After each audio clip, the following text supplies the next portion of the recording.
And moving away from the big national plan, we turn to local efforts that makes the city more convenient. Vietnam's first metro line has run for over 4 years, carrying tens of millions of passengers and shaping new travel habits. However, making the metro more user-friendly and widely used requires better connectivity. Yes, I think not only Vietnam, but for many global cities in the world, is a big challenge too, Dylan. And recently at the Moves Hanoi, specialists from France offer some practical solutions, offering a roadmap for how Vietnam can better link its stations to the communities they serve. And let's take a look. Bringing together nearly 50 Vietnamese and French experts in transport, urban planning, and sustainable mobility, the seminar connecting buses and metro, shaping the city around stations, is part of the Move Hanoi project. The focus was on how to turn metro stations into gateways to the public transport network, where the metro connects with buses, walking, and other modes of transport. A metro system is the backbone of the transportation system, but it can't work alone because people have to go to the metro station. So you need buses to go to the metro station. For passengers, a metro journey does not begin at the platform. It begins from home, from a bus stop, from the walk to access the station. Therefore, connection is not only about having a bus route passing by the station, but about whether the entire transfer experience is convenient. Everyone wants a transport on time and with comfort and integrate in the city. So it's the time and the frequency and the comfort. For Hanoi, the plan is to build a more integrated network with metro as the backbone and buses as feeder routes. This means restructuring bus lines, improving transfers around stations, introducing integrated ticketing, and making walking access easier for passengers.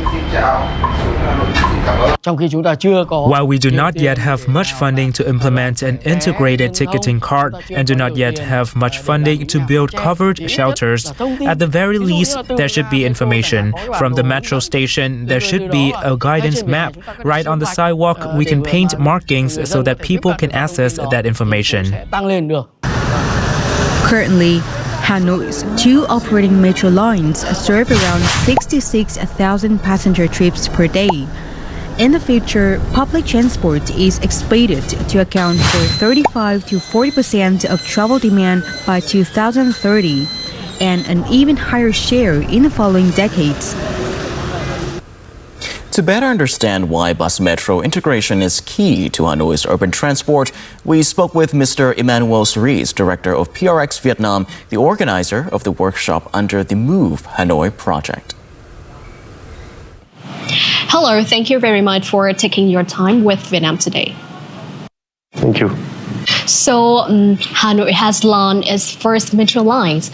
So why can't metro systems reach their full potential on their own, and why do they need to be integrated with buses and other mode of transport?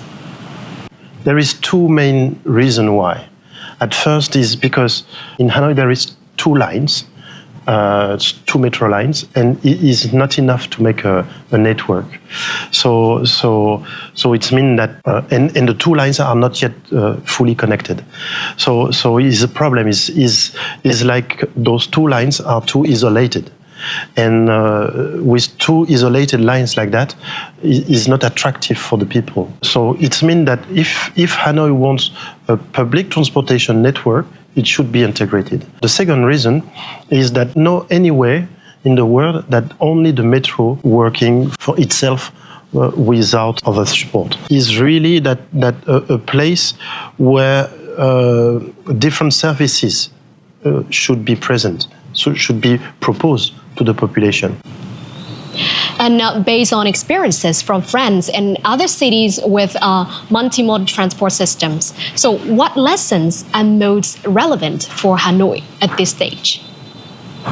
Maybe one of the lessons that Hanoi can learn from from Paris, for example, is also that public transport network is complex and take time to be implemented. In Paris, in fact, is a very long history. And still, after more than 100 years that Paris started to have metros, we continue to improve, to develop. So it means that this is maybe one lesson for Hanoi, is to not give up, to continue, and then to take time, to continue to invest, to find other kind of investment, could be private also, to develop this network that will never end. So thank you very much for participating in our interview. Thank you.